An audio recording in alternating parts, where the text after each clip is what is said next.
Welcome back to the Hybrid Athlete Dad Podcast. In today's episode, I'm going to be going over a marathon recap of recently completing my marathon. I'm going to be going over everything from the lead up to the marathon itself, and pretty much everything in between: what went right, what went wrong, what I would change, what I would do differently, what I liked about it. So, to preface this episode, this was my first time ever going out there and running a marathon.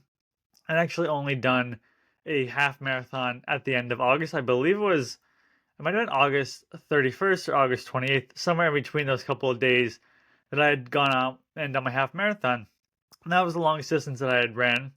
And I thought in the back of my mind that that would give me a good base to go off and run a marathon. So I really had given myself 5 to 6 weeks to jump from doing this half marathon to now doing a full marathon. Looking back, I wish I probably would have given myself a little bit more time to train, because what I'd done is I did the half marathon, which ran 13.1 miles. And then the next weekend, I ran 14 miles, and then 16 miles, and then 18 miles, and then 20 miles, my long runs for the next 4 weeks, tapered it back down to a 14-mile long run. And then following weekend, that's when I ended up running my marathon. So I didn't do a ton of long runs, just whatever that is, 14, 16, 18, 20. So about 25, 26, or six, 26 long runs. Six long runs if you're including the half marathon that I had done. My furthest I got for my weekly mileage was, I believe, the week that I did 20 miles, which was 43 miles in that week. I would have liked to have gotten up to 50 miles running in 1 week, but nonetheless, I still decided I'm going to go out there. I'm going to do this half marathon, or I'm going to do this marathon. And initially, when I had signed up for the marathon that I did, I initially signed it up as a half marathon. And back in August, I had ran 10 miles in mid August. I didn't want to have to wait so long to run this half marathon, sign up for a half marathon at the end of August instead, actually a week out for when I decided this, and then switch my half to be a full at that time. So that's how I got started on it, and then just really pushed myself for those 5 to 6 weeks to try to get as ready as possible as I could for the marathon. Now, marathon day shows up, and I don't think it had rained for about 3 weeks where I am in New York. And of course, on the day of the marathon, it's about 41, 40 degrees, give or take a few degrees here or there, and pretty much raining at the beginning of the marathon. So very, very cold starting off this marathon. I'd run throughout the entire summer.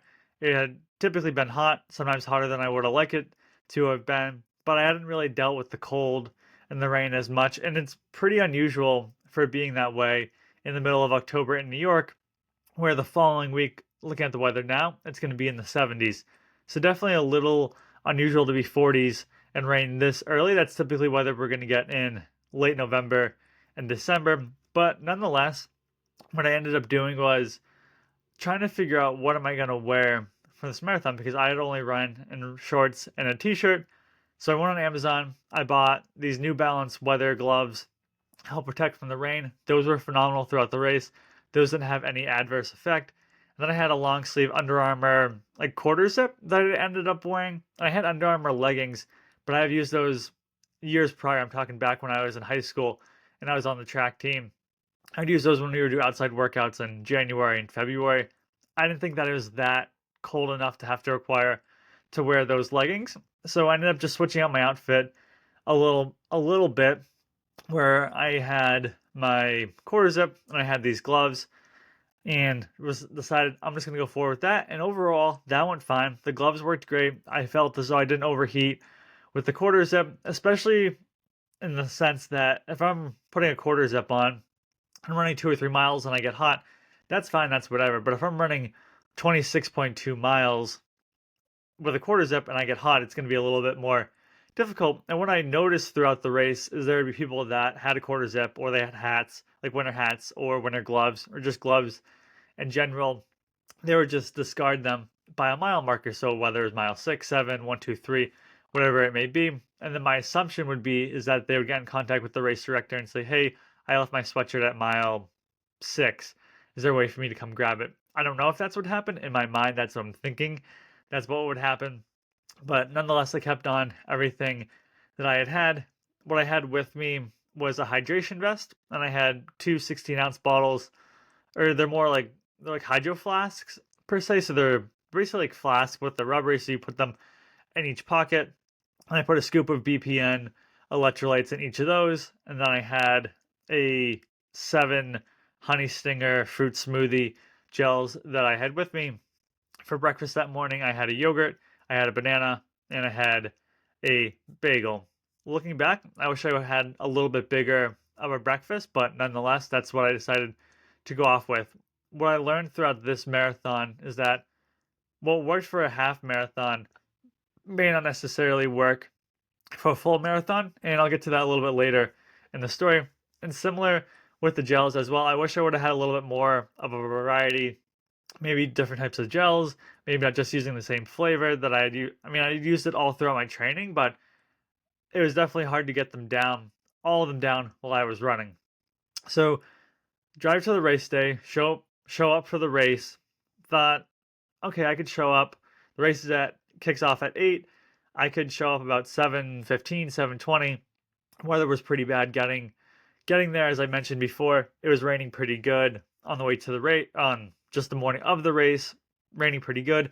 Show up to the race 7:25. There's a ton of cars all waiting to either drop people off or park, but it was a fairly small marathon in the sense that I believe there's a little under 500 people running the event. And I knew that going in. I mean, all I had to do was look at how many people ran last year. So I thought it'd be okay. Was running, I'd say a little bit behind on time, but wasn't overly worried. I mean, by the time I parked, it was like 7:40 or 7:35. Again, I really wasn't too worried about it. But before I went, and on the way over, I had a G1M sport drink from BPN Bear Performance Nutrition, which is a mixture of carbs and electrolytes. And that was good. That was delicious. But the problem is I really had to go to the bathroom because of that. So I was standing in line for the porta potty, and there was probably about 10 people deep. There's 2 minutes before the race was supposed to go off. By the time I get to the porta potty and get out of it, I mean, they had a lot of porta potties. It wasn't like there was just one, but the lines are pretty long for all of them. So get in, get out, and there's about 15 seconds before the race goes off. And I mean, where the porta potty was situated was at the end of the corral. So these are the people that were going to be running the marathon in about like 5 hours and 50 minutes. My goal was about 4 hours and 20 minutes. So then I just didn't have enough time to get up to the group, and just kind of almost like started off rather quick per se, quicker than I would have liked, in the sense that a little bit anxious, and then having to come out of the porta potty instantly just start running. Where my heart rate was about 175, 180 beats per minute. When I had been training all along, I was sitting at about 100, 155 beats per minute, and that's really where I wanted to start off in the marathon, and then maybe gradually build it up a little bit more over time, not start off as hot as I had done. So that's something that I would probably want to change in the future. And honestly, it took me about 5 to 6 miles of running to get my heart rate back down to where I wanted it to be. Something that I had dealt with before when I was running, that I hadn't dealt with before when I was running, but about 2 miles in, because of the rain, my socks were super squishy, and they would just squish every single step that I would take. But luckily for me, I didn't get any blisters. I didn't have any damage to my feet other than them just being sore, nothing under my toes. I don't recall the name of it, but I bought a pair of socks on Amazon, and they were very good. They were about 17 bucks a pair for just one pair of socks, but they were highly worth it in the sense that I didn't have any blisters. Where I think back to the socks I bought at the local store, and I get 7 pairs of socks for $7. I feel as though if I would have worn those, it would have just done a ton of damage to my feet. Where these ones were, yes, more expensive, but they helped me out a lot more during this marathon. So that was another aspect of it. Early on in the marathon, there was a ton of hills, especially between about 2.5, 3 miles in. I mean, it was a fairly steep hill, probably the steepest hill that I ran up in probably any part of my training or any time I ever ran. I think my heart rate was up to like 190, 195, and that's very high. Even trying to go slow was definitely very difficult, but continue on, got up through it, and then from there it steadied out, and then towards the end, there was a slight little decline that was hard within itself, because I find that when you're getting towards the end, and your legs are tired and you're going down a decline for about half a mile, it can definitely be a little bit hard on the legs, just as hard as going uphill. But was doing good. I was maintaining anywhere from about a 9:45 to 10-minute pace, depending on if we were going up for that mile or if we were going down.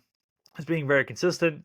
Every 10 minutes, I was having a drink of my electrolytes, and every 30 minutes, I was having a gel. And I was pretty much doing good through that. Got through got through 13 miles, was feeling good. 15 miles, good. 16, 17, 18, good. Started to feel a little bit, something coming on at 18. And I think it was maybe about that time that I just totally zoned out and just stopped looking at my watch. I think I was just ready to be done with the marathon at that point, but knowing I had 8 more miles to go, and for some reason just stopped drinking the electrolytes that I had, didn't take the last two gels. And what that did is that really impacted me come mile 22, where I was just ready for the marathon to be over. I don't want to be out there anymore. And it was everything hurt. I mean, you're talking pretty much every body part is in pain. Obviously, the legs, everything is just sore. I just wanted to be done. It's raining. It's cold. And what I ended up doing is I had to take a breather for a second. And what I would do for those last 4 miles, and the overall goal for the marathon was to be able to run the entire marathon. But up till that point, I think I'd been running like 4 hours, and ended up I'd walk 0.05 miles, and then I'd run half a mile, walk 0.05 miles, run half a mile, and that got me to the finish line. And what that ended up doing is I think out of the 4 hours and 35 minutes it took me to complete the marathon, my goal was 4:20.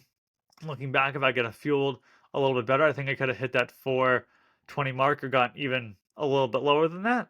But I got to the 4:35 mark, looked at my Garmin. I think out of the 4:35, it was only 4 minutes that I walked the entire race. So even then, if I was looking at 4:30, that was an hour longer than I had ever run before, an hour longer further than I had ever pushed myself. Because when I did my 20-mile run, that was about 3.5 hours, and now was about 4.5 hours of being on my feet, of consistently running, not taking any breaks.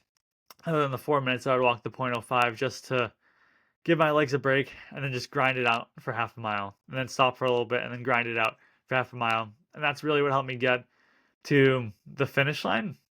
Now, something that I wish I would have done a little bit early on in the marathon was to stop at the aid stations, because I had the packs, because I had the gels. I'm like, I don't need to stop at these aid stations. I think it was about mile 18 is when I started to actually stop at the aid stations, where I'd stop, I'd grab a drink of Gatorade or grab a drink of water, depending on what I was looking for. I would stop, drink that, throw that in the trash, and then continue on running, where I wouldn't walk any of it. I would just drink it, toss it in the trash, and then get on my way. I tried running with it, and I just spelt it all over myself, so that didn't really help too much. So I wish I had done that early on in the race. I found that just stopping for a second, drinking a sip of Gatorade water, whatever it was, and then throwing that in the trash and then getting going, I feel like it just helped me reset my mind, where, yeah, it's a grind doing this marathon, but just getting that quick reset was very helpful for me. And I find that the last 3 to 4 miles of the race were definitely the hardest. I feel as though when I finished the race, I don't know if I was going to pass out, but definitely very much in pain and needed to sit down. Didn't want to have to walk around. I think I was very hungry. I don't think I took in enough carbs during the race. I don't think I got enough electrolytes during the race. So these are things that I feel as though I could learn for the next marathon that I do. I haven't signed up for one. My anticipation is I will at some point, probably at some point next year. Would like to do another one with a better fueling strategy, giving myself more than really 5 or 6 weeks to train for it. Even though, I mean, I had this base from this half marathon, but it was definitely a grind. But I'm glad I went through. I'm glad that I got it done. I learned a ton from it. I learned that I can push myself beyond what I think is capable. I mean, when I'm 22 miles in and I'm just screaming in pain, and my wife drives by in the car, cheering me on, and I just want to hop off and hop in the car with her and be done with her, and just knowing I have to push myself another 4 miles. And it's interesting because when I'm out there and I'm going off and I'm doing a run, 4 miles is absolutely nothing for me at this point. That's just a nice, simple, easy run. But when you run 22 miles and you have 4 miles to go, those 4 miles might as well be 20 miles within itself. When you're in pain, when everything's hurting, when your feet, your knees, your shins, your calves, your quads, your hamstrings, even I had the vest on and I had my phone in the pocket of the vest and must have been bouncing just a tiny bit, where now the left side of my ribs, they're very sore. My back sore, my neck sore. I mean, everything is sore. It's 40 and it's cold and it's just not enjoyable. It's not enjoyable time to be out there, but knowing I have to push past it because my family's watching, my parents came and watched, obviously my wife and my daughter, they were there as well. And I'm not going to quit. I'm not going to stop. I'm going to keep pushing forward no matter how long it takes me to finish this marathon. And yeah, I didn't hit my goal of 420 or not of being able to run the entire thing, but then I can take it as learning curve, knowing that okay, this is a different beast than a half marathon. But now I can say that I'm part of the 1% of people that have actually gone out there and ran a marathon, and I think that's something to be proud of.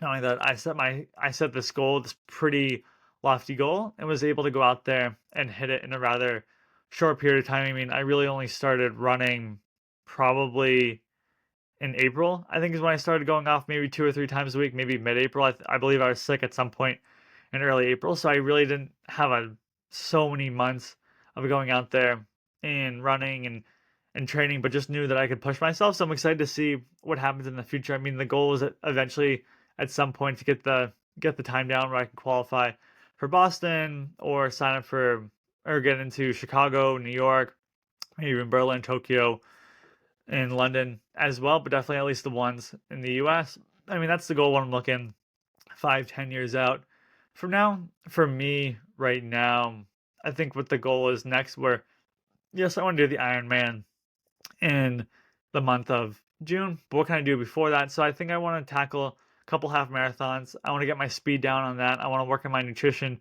doing those half marathons, and then eventually schedule at some point next year do another marathon with actually getting a good nutrition strategy down, testing out different things, getting more long runs in, getting more tempo runs in, where because of this marathon I only had a few amount of weeks to train for it. I wasn't doing any tempo runs. I was just going out there and running 2 miles further each week. So I feel as though with more time to train, better feeling strategy, I can get my time to be a little bit better. Whether that's 420, whether that's 4 hours, I know that I can go out there and do it. And overall, I would say if you haven't run one before, I'd recommend doing it just for the amount of sense that it pushes yourself. You feel pain in your bodies in ways that you haven't. I mean, I'm 2 days removed. Not that that's a lot, but still feel pain pretty much everywhere in my body. But nonetheless, knowing that I pushed my body further than what I thought I was capable, and it's still, even now, sometimes hard to comprehend my mind around knowing that I went out there and ran these 26.2 miles. It still seems surreal to me, but it's nice knowing that I can tell my daughter someday, hey, this marathon was very hard, but I went out there and I did it anyway, and I pushed through the pain that I encountered, especially towards the finish line. So I'm excited to be able to share that story with her, and of course the photos that we took with her, or I took with her and my wife and my family at the end, of being able to talk her through the marathon and everything that happened.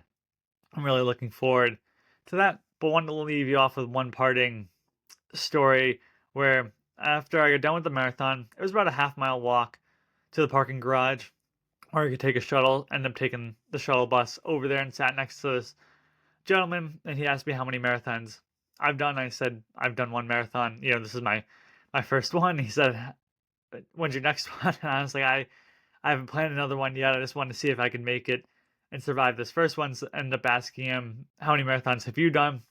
And it was a crazy number. It was something over 550 marathons he's done, and he does on average one marathon every 2 weeks, which is a pretty crazy number to me. So he does about 26 marathons per year, and he was actually one of the pacers within the marathon. I believe that's what he does. He goes to different marathons, and he's a pacer within them. I just thought that was pretty fascinating, where you get someone like me that did my first marathon, and then you get this gentleman that's done over 550 of them, and he just wants to keep doing them, and he enjoys it. And I think it's just looking back on it, where it's not so much, am I gonna win the marathon because I know I'm never.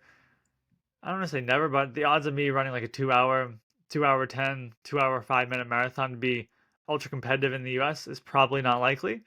But it's more about the journey of going there. It's more about the run itself and enjoying that. So if you are out there, again, thinking about doing a marathon, I would highly recommend doing it and seeing what it does to you and seeing how it can push yourself.